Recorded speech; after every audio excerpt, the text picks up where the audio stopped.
Hello friends, आप सभी का स्वागत है home science classes with Mohini ma'am में। आई थिंक आपको सभी क्लासेस अच्छी लग रही होंगी और आपकी पढ़ाई भी बेहतर तरीके से चल रही होगी। पढ़ाई करते रहिए, एग्ज़ाम ज़्यादा डिले नहीं होंगे। अगर बहुत कम समय में आपको बताऊं तो भी मेरे हिसाब से अप्रैल मई तक आपका पेपर हो ही जाएगा। ठीक है, तो यहाँ पर हम आज आज हम क्लास लेकर आए हैं वो है किसकी, वस्त्र की संरचना एवं बुनाई से संबंधित है। वस्त्र की संरचना एवं बुनाई, जैसे कि आप जानते हो हम जो भी कपड़े पहनते हैं तो उसका क्या स्ट्रक्चर है, किस विधि से बनाया गया है, बुनाई क्या होती है, नीटिंग क्या होती है, लेस विधि क्या होती है। ठीक है, और जो वस्त्र की संरचना निर्मित होती है वो किन किन मेथड से, किस किस प्रोसेस से होती है, उन सब की हम यहाँ बात करेंगे। तो नए आए हो आप चैनल पर तो वीडियो को लाइक कर दीजिए, शेयर कर दीजिए और एक जो बड़ा काम सब्सक्राइब वो जरूर कर दीजिएगा। तो स्टार्ट करते हैं आज की क्लास। वस्त्रों को घोल द्वारा प्रत्यक्ष रूप से, तंतु द्वारा, सूत्रों द्वारा या इन सभी विधियों के संयोग द्वारा बनाया जाता है। हाँ, ये लाइन थोड़ी आपको डिफ़िकल्ट लगी होगी, क्यों? क्योंकि मैंने इसको पॉइंट में यहाँ पर नहीं लिखा है, लेकिन परेशान नहीं होइए, आगे हमने नंबर में भी डाला है। जैसे कि यहाँ पर ये कहा जा रहा है आपसे, जो हमारे वस्त्र हैं वो या तो घोल द्वारा बनाए जाते हैं, जैसे कि आप जानते हो नायलॉन है, पॉलिएस्टर है, ये घोल द्वारा ही बनते हैं। ठीक है ना, मेल्टिंग प्रोसेस से बनते हैं, इनका घोल बनाया जाता है, इन्हें पिघला कर फिर चिप्सों में काट कर फिर पिघला कर फिर ताना जाता है, स्पिनरेट से गुजार कर फिर इनको तानते हैं लंबे धागे के रूप में। ठीक है, तो क्या है, ये घोल है। और प्रत्यक्ष रूप से किससे, तंतु द्वारा तैयार कर लिया जाता है। तंतु द्वारा, जैसे कि नमदा, आप डायरेक्ट जानते हो तंतु से वस्त्र बन जाता है, वो क्या है, जो डायरेक्ट तंतुओं से बनता है उसे हम नमदा कहते हैं। सूत्रों द्वारा, जो नॉर्मल आप जितने भी कपड़े जो ताने और बाने की विधि द्वारा जो भी कपड़े बनाए जाते हैं उन्हें हम कहते हैं धागों द्वारा वस्त्र का निर्माण। ठीक है, या कई बार ऐसा भी होता है इन सभी विधियों को मिक्स करके भी कपड़े बना लिए जाते हैं। आपका मन है आप दो विधियों को मिक्स करके बना लो, आधा कपड़ा नायलॉन का आधा कपड़ा कपास का लगाकर भी तैयार कर दो। ठीक है, समझने के लिए तो ये सारी चीज़ें सभी संयोग, सभी तरीके की विधियों का संयोग किया आपने और वस्त्र निर्माण कर दिया। वस्त्र की संरचना की मुख्य विधि बुनाई है, जिसे हम वीविंग कहते हैं। अगर इन सभी विधियों में आपसे पूछा जाए नीटिंग, लेस विधि, बुनाई विधि, ब्रेड विधि, कोई भी ऑप्शन दे दिया जाए, ब्रेड भी एक विधि है, हम अभी चर्चा करेंगे। ठीक है, तो आप आंसर करोगे वीविंग या बुनाई। जो वस्त्र संरचना की मुख्य या प्रमुख विधि है वो बुनाई है। ज़्यादातर कपड़े ताने बाने को करके पर तान कर ही कपड़े तैयार किए जाते हैं, जिसे हम बुनाई कहते हैं। ओके, कई बार उपयोग में लाई जाने वाली प्रक्रिया द्वारा ही वस्त्र का नाम निर्धारित किया जाता है। यहाँ पर लाइन बहुत इंपॉर्टेंट है, ये कोई नॉर्मल लाइन नहीं है। यहाँ पर क्या लिखा है, कई बार उपयोग में लाई जाने वाली प्रक्रिया द्वारा ही वस्त्र का नाम निर्धारित किया जाता है। अब जैसे कि हमने क्या किया, डायरेक्ट जब रेशों से वस्त्र बनाया तो हमने उसको नमदा नाम क्यों दे दिया भाई? नमदा क्यों दिया, वो भी तो कपड़ा था। जैसे बुनाई से बन रहा है, हम उसे भी कपड़ा कह सकते थे, तो हमने इसे नमदा नाम क्यों दे दिया? क्योंकि ये यहाँ पर ताप, नमी, ये सब चीज़ देकर एक तैयार किया जाता है कपड़े को, प्रक्रिया अलग है तो उसको हमने नमदा कह दिया। ठीक है, तो यहाँ पर प्रक्रिया चेंज हुई तो हमने उसे नमदा कह दिया। जब हमने ताने वाने को बुनकर कपड़ा बनाया तो हमने बुनाई कह दिया। जब हमने स्वेटर की तरह तानों को एक धागे को लिया और सिलाइयों से बनना शुरू कर दिया तो हमने उसे नीटिंग कह दिया। ठीक है, तो कई बार आपकी जो बनाई जाने वाली प्रक्रिया होती है उसी से कपड़े का नाम जो है निर्धारित कर दिया जाता है। ओके, वस्त्र के निर्माण की प्रक्रिया उसके रूप और पोत को, उपयोग एवं सावधानियों को और वस्त्र की कीमत को भी निर्धारित करती है। बिल्कुल, हम कोई भी कपड़ा बनाते हैं तो उसका प्रोसेस क्या था भाई? उस कपड़े को बनाने की विधि महंगी थी तो भैया कपड़ा महंगा जाएगा। ठीक है, उसके रूप और पोत को ध्यान में रखें भाई। जैसा मान लो कपास का रेशा है तो खुरदरा कपड़ा बनेगा, ऊनी रेशा है तो रोएदार कपड़ा प्राप्त होगा।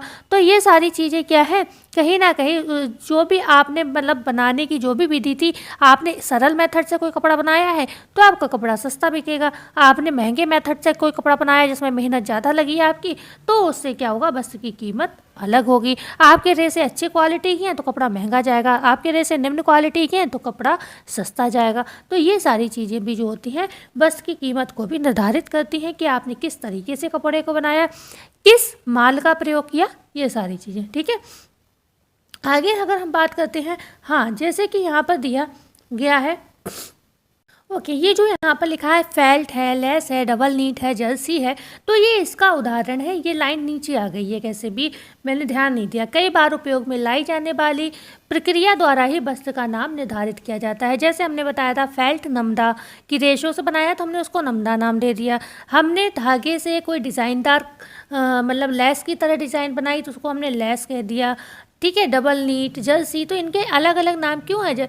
इसलिए हैं ये अलग अलग नाम क्योंकि इनके सबको बनाने का तरीका भी अलग है। अभी हमने नीटिंग, अब आपको ये सब चीज़ें बताई थी, तो वही चीज़ है यहाँ पर। वस्त्र संरचना प्रक्रिया की अब हम बात करेंगे।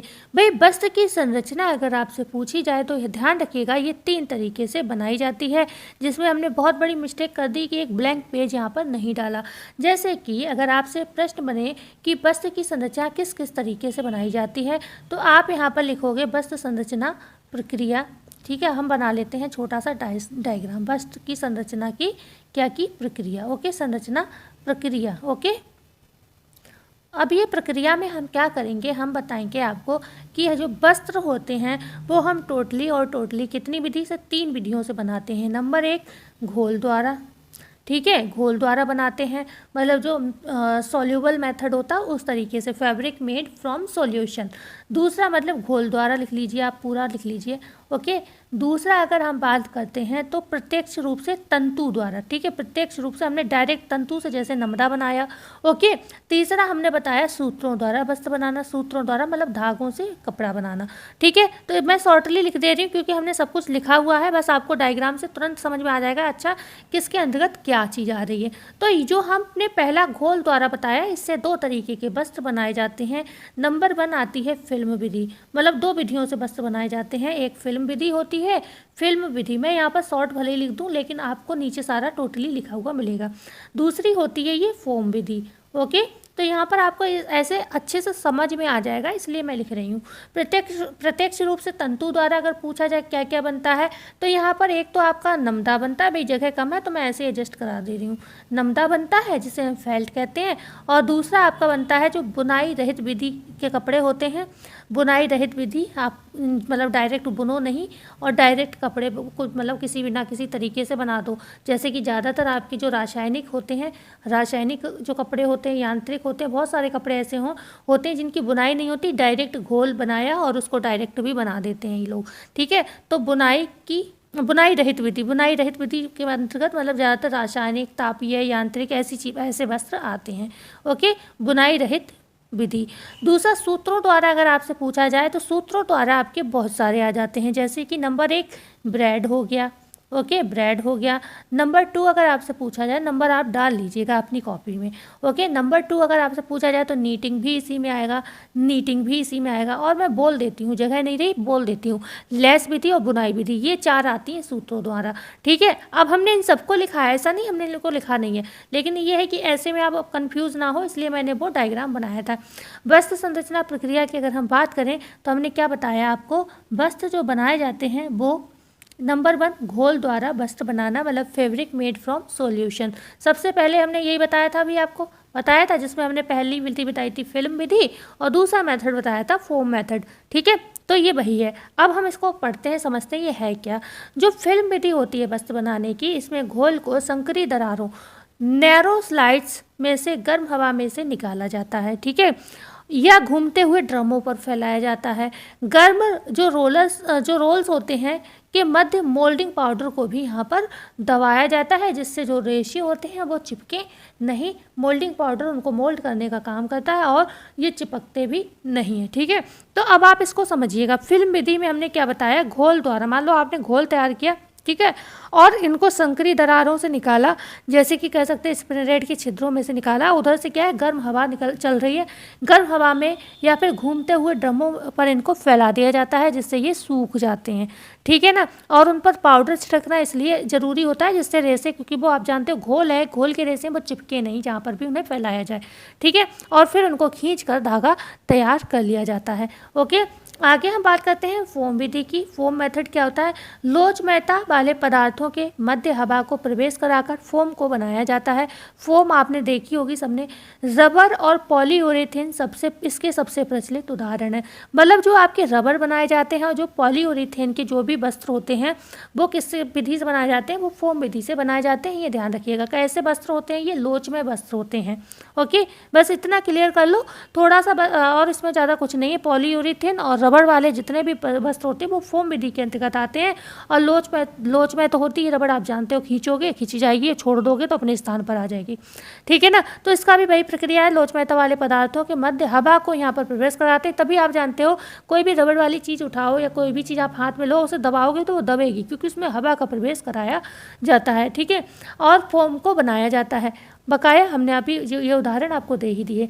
आगे बात करेंगे, ये स्प्रिंग के समान होता है। इसे पहनने वाले वस्त्रों में फैशन वस्त्र के साथ मिलाकर बनाने से वस्त्र में गर्मपन में वृद्धि हो जाती है। कई बार आप देखते हो हम लोग फैंसी गाउन वगैरह पहनते हैं। ठीक है, फैंसी गाउन पहनते हैं, जो लोग और भी कपड़े पहनते हैं, लेकिन हम लोग जैसे साड़ी गाउन यही चीज़ कैरी करते हैं, क्योंकि लेडीज़ में आ जाते हैं, तो उनमें थोड़ा गर्मपन होता है कपड़ों में। ओके, तो उनमें कुछ ना कुछ इस तरीके की चीज़ लगी हुई होती है कि ठंडों में हम बड़े बड़े फंक्शन में हम उनको पहनते हैं, ऊपर से लाइट्स वगैरह होती है तो हमें ठंड नहीं लगती। लोग कहते हैं महिलाओं को ठंड नहीं लगती है, इतनी ठंड में भी ये लोग ऐसे कपड़े पहनते हैं। तो वो रीज़न ये होता है कि जो हमारे लोगों की डिजाइनर ड्रेस होती हैं उनमें कहीं ना कहीं इस तरीके की गर्मपन की चीज़ें होती हैं। इसीलिए जब हम गर्मियों में वो कपड़े पहनते हैं तो हम पसीने से नहा जाते हैं, अगर हमें एसी वगैरह ना मिले। ठीक है, क्योंकि उनमें ऑलरेडी गर्मपन की फील होती है। ओके, तो इसमें क्या होते हैं, जो स्प्रिंग के समान खींचने वाले ये होते हैं। ओके, और जो फैशन वाले वस्त्र होते हैं उनके साथ जब मिलाते हैं तो इनमें गर्मपन में वृद्धि हो जाती है। और बात किसकी कर रहे थे हम? फोम मेथड की। अब हम बात करते हैं, देखो दोनों विधियाँ हो गई। जो घोल द्वारा वस्त्र बनाने की दो विधियाँ थी, दो बताई थी। नंबर 1 हो गई फिल्म विधि, दूसरी हो गई फोम विधि। अब हम आ जाते हैं किस पर? प्रत्यक्ष रूप से तंतु द्वारा वस्त्र बनाना। जो हम तंतु द्वारा वस्त्र बनाते हैं, हम अब उसकी बात करते हैं। तो जब हम तंतुओं द्वारा वस्त्र बनाते हैं तो सबसे पहले आपने खूब अच्छे से पढ़ा हुआ नमदा, हमने कई बार मल्टीपल टाइम यहाँ से प्रश्न भी बना है, और नमदा ही हमारे मुंह पर सबसे पहले प्रश्न आता है। जैसे ही हम तंतुओं की बात करते हैं, नमदा फेल्ट हमारे मुंह से निकल जाता है। तो ऊनी तंतुओं की धुनाई करके और कंघी करके मोटी सतह पर यहाँ पर बिछा दिया जाता है। फिर उस पर क्या किया जाता है? पानी का छिड़काव किया जाता है और गर्म घूमने वाली प्लेटों पर से इनको निकाला जाता है। ठीक है, नमदा विधि जो होती है फेल्ट मेथड होता है। कैसे बनाया जाता है? जो ऊनी तंतु होते हैं, खासतौर से ये कहते हैं नमदा जो बनता है वो खराब रेशों से बनता है, ऊन के खराब रेशों से बनाया जाता है। लेकिन जब हम इसको बनाते हैं, ये मतलब जो मेथड होता है, ये नमदा मेथड जो होता है, इससे लेकिन वस्त्र बहुत मजबूत बन जाता है। फिर ये लगता नहीं कि वो खराब रेशों से बनाया गया है। ठीक है, तो ऊनी तंतुओं की हम यहाँ पर धुनाई करते हैं। धुनाई करने का मतलब भाई कार्डिंग प्रोसेस, जिससे धूल मिट्टी जो भी एक्स्ट्रा चीज़ें हैं, धूल कण मिट्टी की जो भी अशुद्धियाँ उन्हें हटा देना। फिर कंघी करके उनको समानांतर कर लेना, फिर उनको बिछा देना मोटी सतह के रूप में। फिर पानी का छिड़काव करके गर्म घूमने वाली प्लेटों से उनको निकाला जाता है, जिससे वो पतली चादर के रूप में बन जाती है। और इससे क्या होता है? तंतु फैलकर क्या होते हैं? आपस में मिश्रित हो जाते हैं। इस पर दाने नहीं होते, ये आवाज़ को अवशोषित कर लेता है। इसमें तन्यता भी नहीं होती, लेकिन मजबूत होता है और खींचकर पुनः अपना आकार ग्रहण करने की ये क्षमता रखता है। ठीक है, मतलब इसमें तन्यता का गुण नहीं होता, लेकिन मजबूत भी होता है और खींचकर अपना आकार ग्रहण करने की क्षमता भी होती है। ये जो होता है इसमें दाने, जैसे आप जानते हो ऊन का एक विशेष गुण होता है, ऊन में क्या पाए जाते हैं? रोए पाए जाते हैं। लेकिन जो नमदा होते हैं उसमें वो दाने महसूस नहीं होते, क्योंकि जब ये मतलब ताप के संपर्क में आते हैं, इन्हें तपाया जाता है, तो उसमें क्या होता है? आवाज़ अवशोषित हो जाती है और दाने जो है ख़त्म हो जाते हैं। ठीक है, तो मजबूत हो जाता है, खींचकर आकार ग्रहण कर लेता है और तन्यता इसमें नहीं होती अगर पूछी जाए। बात करते हैं हम दूसरी विधि की, बुनाई रहित विधि की, जिसे हम नॉन वूवन मेथड भी कहते हैं। ठीक है, जो नॉन वूवन मेथड होता है, इसमें वस्त्र तंतुओं को यांत्रिक, रासायनिक, तापीय घोलक विधि द्वारा, इन सभी प्रक्रियाओं के संयोग द्वारा तंतुओं को आपस में बांधकर ये एक दूसरे में कूद कर वस्त्र तैयार किए जाते हैं।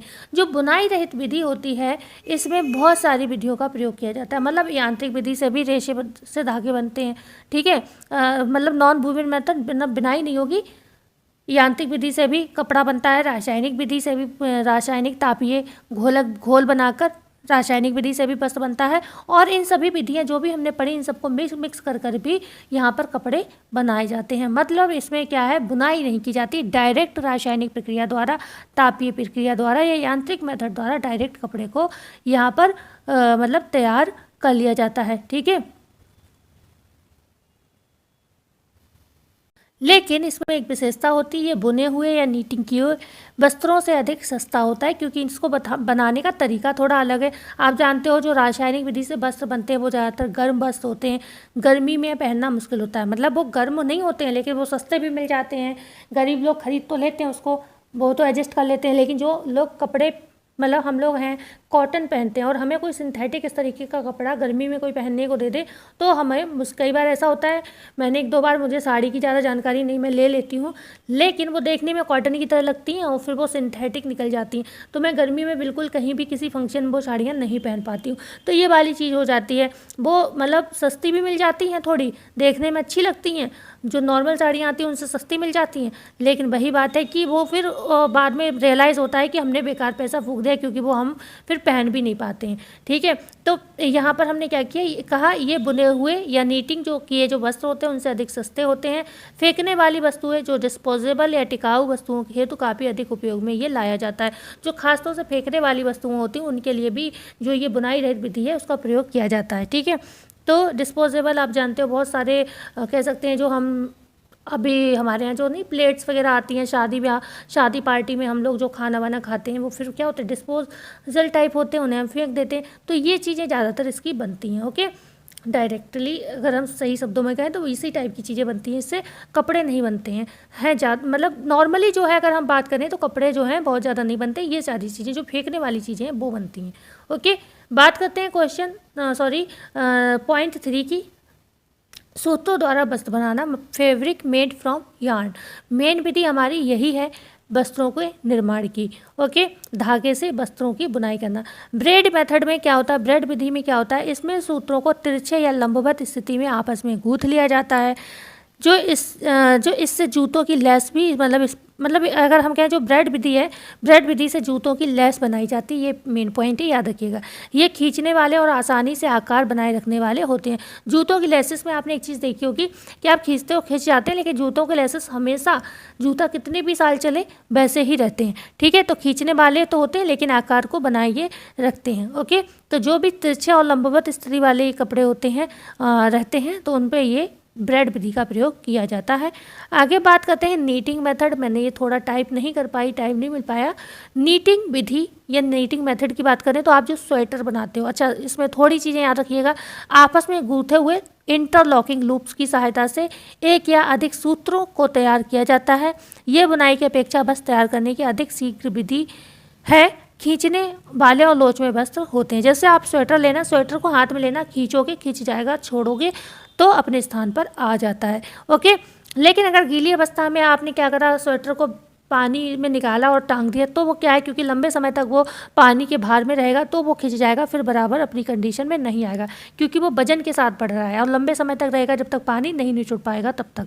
तो इस वजह से नॉर्मल अगर आप खींचोगे अपना आकार ग्रहण कर लेगा, लेकिन आपने सोचा खूब पानी में डुबोया और आपने तार पर सुखा दिया तो फिर वो कपड़ा जो है खिंच जाएगा, ऊन का स्वेटर हो चाहे कुछ भी हो। ठीक है, तो यहाँ पर अगर आपसे पूछा जाए नीटिंग विधि में जो वस्त्र तैयार होता है या स्वेटर जो भी तैयार होता है तो वो किस तरीके से इंटरलॉकिंग लूप की सहायता से तैयार किया जाता है। इसमें एक या अधिक सूत्रों को लिया जाता है। एक या अधिक ज़्यादातर एक सूत्र से ही नीटिंग करते थे, लेकिन अब नए नए डिज़ाइनर बस स्वेटर लोग बनाने लगे हैं तो अलग भी सूत्रों को लेने लगे, लेकिन पहले एक ही लेते थे धागा और उसी से क्या है पूरी स्वेटर बन जाता था।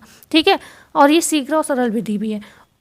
आगे बात करते हैं लेस विधि, लेस मेथड। सूत्रों को गठान बनाने की विधि नॉटेड, इंटरलेस विधि और इंटरलूप विधि की सहायता से बनाया जाता है। मतलब आपसे अगर पूछा जाए लेस किस विधि से बनता है तो लेस मुख्यतः 3 विधियों से बनता है। कौन कौन सी 3 विधियाँ हो गई आपकी? एक नॉटेड हो गई, जो गांठ की तरह जो लेस बनाए जाते हैं वो वाली विधि, इंटरलेस मेथड हो गया और इंटरलूप मेथड हो गया। ठीक है, नॉटेड, इंटरलेस और इंटरलूप्ड और इंटरलॉकिंग से क्या बनाया जाता है? नीटिंग बनाया जाता है। जो भी पॉइंट पर बोल रही हूँ उनको ध्यान रखिएगा।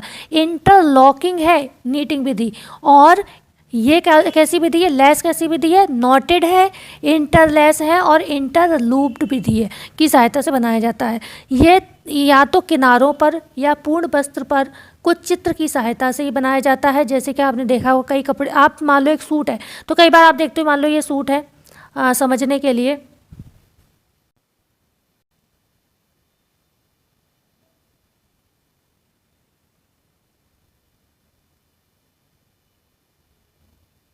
ठीक है, सब समझने के लिए ये सूट है। तो कई बार ऐसा होता है किनारे किनारे पिन पर लेस लगी होती है, तो हम कह सकते हैं किनारों पे भी लेस लगा सकते हैं। नहीं तो कई बार ये होता है कि बीच बीच में भी आप जानते हो लेस से डिज़ाइन बनी होती हैं, गले पर डिज़ाइन बनी होती हैं, आस्तीन पर डिज़ाइन बनी हुई होती हैं, तो बीच बीच में आप मतलब लेस के द्वारा बीच बीच में भी वस्तुओं पर डिज़ाइन बना सकते हो, किनारों पर भी लगा सकते हो।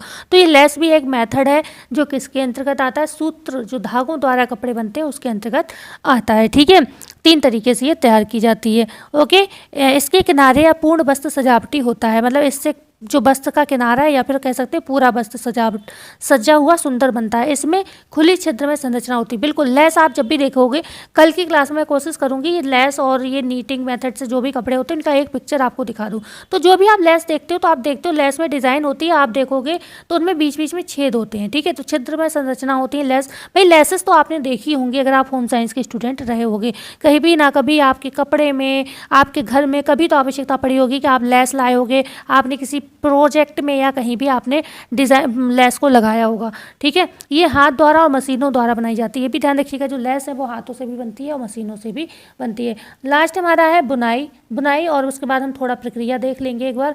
बुनाई जो वीविंग होता है, इस विधि में सूत्रों को 2 या अधिक सेट एक दूसरे से सीधे कोणों पर गूंथे जाते हैं। ठीक है, वस्त्र निर्माण में सबसे अधिक इसी तकनीक का उपयोग किया जाता है। कई विभिन्न बुनाई की विधियों द्वारा वस्त्र को रुचिप्रद बनाया जा सकता है। बुनाई द्वारा दृढ़ वस्त्र तैयार होते हैं जो ताने या भराव दोनों से अधिक नहीं खिंचते। ठीक है, तो यहाँ पर वही बेहतर जो ताना हो गया। ओके, अगर हम बात करते हैं, ये ताना हो गया और ये क्या हो गया, बाना हो गया। इसकी सहायता से जो वस्त्र बनता है ताने और बाने की सहायता से, उसे हम बुनाई कहते हैं, वीविंग कहते हैं। नॉर्मली आप ताना बाना जानते ही हो। ओके, अब हम थोड़ा सा बुनाई की प्रक्रिया, हालांकि हम ये चीज़ पढ़ा चुके हैं, लेकिन क्योंकि हम वस्त्र की संरचना की बात कर रहे हैं, अब हम बुनाई वगैरह पढ़ रहे हैं, तो एक बार हम इस प्रक्रिया को यहाँ पर पूर्ण कर लेते हैं, जिसके बाद कल हमारी जो होंगी विभिन्न प्रकार की जो बुनाइयाँ होती हैं हम उनकी बात क्लास में कर सकें। हालांकि मैंने अभी आपको जो स्टार्टिंग में ऊन वगैरह है ये सब चीज़ें नहीं पढ़ाई हैं। हालांकि जो हमारी पुरानी वीडियोस हैं उनमें आपको रेशम तक क्लासेस मिलेंगी। रेशम के बाद जो है हमारी ऊन वगैरह नहीं, मतलब मैंने जूट, हेम्प, कपास और आई थिंक लीलन भी पढ़ाया है, रेशम भी पढ़ाया है। बस अगर आपको ज़्यादा जल्दी हो, नए हो, आप हमारी सारी वीडियोस देख रहे हो, तो आप हमारी पुरानी प्लेलिस्ट देख लीजिए टेक्सटाइल की, उसमें सारी चीज़ें, बस ऊन आई थिंक नहीं पढ़ाया है और नायलॉन, पॉलिएस्टर ये सब मैंने नहीं पढ़ाए हैं, रेयॉन। वो अब हम अब इस क्लास में पूरा जो हम सिलेबस कंप्लीट करा रहे हैं यहाँ पर हम आपको पढ़ा देंगे सारी चीज़ें। ठीक है, तो अब हम बात करते हैं शेडिंग की। बुनाई की प्रक्रिया में शेडिंग क्या होता है, तो शेडिंग हमने बताया था जब हॉर्नेस होता है, हॉर्नेस क्या करता है, तानों को ऊपर उठाता है, तब क्या होता है, सटल के जाने के एक मार्ग तैयार होता है जिसे हम शेड कहते हैं। ठीक है, जिसे हम क्या कहते हैं, शेड कहते हैं। कल हमने आपको परसों हमने पिक्चर भी इसकी दिखाई थी। जब हॉर्नेस क्या करता है, तानों को उठाता है, ओके, और हीडल की आंख से ताने गुजरते हैं, और जब हॉर्नेस तानों को उठा लेता है, सटल गुजरती है एक पिक बनाने के लिए, तो हम उसे शेड, मतलब शेड पीकिंग के लिए जो रास्ता प्राप्त होता है उसे हम शेडिंग कहते हैं। अब वो सटल जा रही है, इसमें से शेड में से सटल निकलती हुई जा रही है, अब जाके वो एक स्थान पर, मान लो यहाँ तक बुनाई कपड़ा था, यहाँ पर बिन गया कपड़ा, अब ये क्या है, पिक, एक जो यहाँ तक बुनकर आया कपड़ा, मान लो ये ताना है, ओके, ये आपका क्या था, आपका बार बीम था और ये क्लॉथ बीम था, हमने बताया था, कल समझाया था। अब इसमें से यहाँ पर क्या है, हॉर्नेस आपके लगे हुए, हॉर्नेस क्या है, इस करघे का फ्रेम है, ये क्या है, करघा, एक तरीके से आप ये समझ सकते हो। अब ये क्या है, हॉर्नेस है, इसमें ये फ्रेम, अब इसमें बहुत सारे ये तार जा रहे हैं, इन तारों में कहीं ना कहीं छेद है, मतलब यहाँ पर छेद होते हैं, जिस मतलब तार जो तार हैं इसमें, जो हॉर्नेस है ये तो क्या है, फ्रेम है, इसमें क्या लगे हैं, तार लगे हैं, इसे हम कहते हैं हीडल। ये तार लगे हुए हैं, ये हीडल। अब हीडल में क्या है, आँख है, मतलब आँख है या कह सकते हो छेद है, इसी में से ये ताने जा रहे हैं, इसी में से ताने जा रहे हैं, ताने जा रहे हैं। ताने जब जाते हैं, अब इधर क्या आ रही है, इधर आ रही है शटल। शटल आ रही है, क्यों आ रही है, क्योंकि उसे अपनी बुनाई करनी है पूरी, बाने को लपेट कर शटल आ रही है, ये शटल करेगी कपड़े की बुनाई। तो अब ये शटल कैसे निकलेगी, क्योंकि ताने तो बिछे हुए हैं सीधे, तो ये क्या करेगा, जो यहाँ पर हॉर्नेस है वो कुछ तानों को, जितने तानों से शटल को निकलना है उन तानों को ऊपर उठा लेगा। वो होती है सेटिंग, जो कि कपड़े बुनने वाले करते हैं, ठीक है। हॉर्नेस क्या करेगा, कपड़ों को, सॉरी, ताने को ऊपर उठा लेगा। शटल जाएगी यहाँ से, ओके, शटल यहाँ से जाएगी। अब ये यहाँ तक आ गई अपने पूरे स्थान तक। अब यहाँ से यहाँ तक आ गई शटल, धागा लेके अपना बाना लेकर आ गई, तो मतलब ये एक पिक तैयार हो गई। अब ये शटल वापस आ रही है, क्योंकि अब इधर को भी बुनाई करेगी, तो इधर को बुनाई करेगी। अब ये शटल वापस आई, मतलब इतना कपड़ा बिन गया। तो यहाँ पर जब वापस आई तो हम कहेंगे दूसरा पिक, इसको कहेंगे। अब बात आती है, मान लो ये शटल ने क्या किया, कपड़ा बिन दिया। ये शटल था, शटल ने क्या किया, कपड़ा बिन दिया, कपड़ा बिन गया। अब ये कपड़ा बिनता चला जाएगा, तो इसको लपेटने को भी तो कुछ होना चाहिए। तो यहाँ पर जैसे ही ये कपड़ा बुनता जाता है, तभी यहाँ पर बेटनिंग आता है। बेटनिंग क्या करता है, बेटनिंग में क्या होता है, रीड होती है। रीड क्या करती है, इसको कपड़े को थोड़ा सा झटका दे देती है, ठोक देती है, तभी ये कपड़ा इधर जो आपका क्लॉथ बीम है उस पर लपेट जाता है। जो क्लॉथ बीम है उस पर कपड़ा ये लपेट जाता है। क्लॉथ बीम पर जब कपड़ा लपेट जाता है, तभी जैसे ही इधर कपड़ा लपेटता है और इधर ये जो बार बीम है, जो ताने वाला बीम है, वो क्या करता है, कुछ धागों को फिर छोड़ देता है बिनने के लिए, क्योंकि इधर इस बार बीम पर धागे लिपटे हुए हैं, ताने लपटे हुए हैं, ठीक है। तो इस तरीके से ये प्रोसेस चलता है। तो शेडिंग में शेड तैयार होता है जिससे शटल गुजर सके। पीकिंग में क्या होता है, एक पिक पूरा करती है शटल, मतलब कपड़े को बुनती है। बेटनिंग में रीड क्या करती है, कपड़े को ठोकती है, जिससे कपड़ा जो बन गया है, बिन चुका है, वो लपेट जाए उस पर, किस पर, क्लॉथ बीम पर।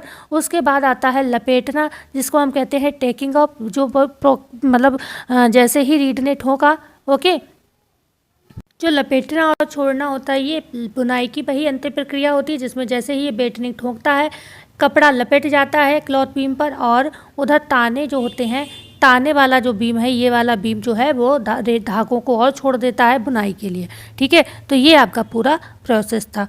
तो अब आगे अगर हम बात करते हैं, बस वही चीज़ें लिखी हुई हैं, आप देख सकते हो। शेडिंग में क्या होता है, बुनाई की इस क्रिया में हॉर्नेस ताने के उन धागों को ऊपर उठाता है जिनके नीचे से शटल को गुजरना होता है। मैंने बताया था, ठीक है। हॉर्नेस ताने को, उन्हीं तानों को उठाता है जहाँ से शटल गुजरेगा। ताने के धागों को उठाने से एक शेड बन जाता है, इसमें से बाने का धागा शटल द्वारा दाहिनी तरफ से बाएं तरफ डाला जाता है, ठीक है। तो यहाँ पर शेड, जैसे ही हॉर्नेस ने उठाए ताने, एक शेड बन जाता है और शटल आराम से दाहिनी तरफ से बाएं तरफ चली जाती है। जब वो शटल जाती है दाएं से बाएं की तरफ, तो पीकिंग कहते हैं उसको। शटल की जब एक पंक्ति बुन जाती है, पूरी हो जाती है, उस प्रक्रिया को पीकिंग कहा जाता है। बेटनिंग क्या होता है, रीड की सहायता से तैयार पिक को पीटा जाता है, जिससे बस कसकर समानांतर हो जाता है, ठीक है। तो यहाँ पर बेटनिंग में हमने वही बताया था, रीड की सहायता से तैयार पिक को पीट दिया जाता है, जिससे वस्त्र जो है क्लॉथ बीम पर लिपट जाता है। जैसे आपने थान का कपड़ा देखा, इस तरीके से लपटा हुआ होता है, वो लपट जाता है, ठीक है, लिपट जाता है। टेकिंग अप, बुने वस्त्र को क्लॉथ बीम पर लपेटना, और लेटिंग ऑफ, कहीं कहीं बुक में ये दोनों अलग दिए हुए हैं, कहीं कहीं एक ही जगह दिए। ताने के धागों को ढीला छोड़ना, तो लेटिंग ऑफ का मतलब होता है ताने के धागों को ढीला छोड़ना। ये काम करता है बार बीम, ओके, बार बीम करता है। टेकिंग अप का काम जो करता है वो क्लॉथ बीम का होता है, ओके, बीम। तो ये रही आज की क्लास। कभी भी क्लास को हम रिपीट नहीं कर पाते हैं कि जल्दी जल्दी से रिपीट कर दें, क्योंकि लास्ट तक मेरी गले की हालत ख़राब हो जाती। मिलते हैं नई वीडियो में नई जानकारी के साथ। धन्यवाद।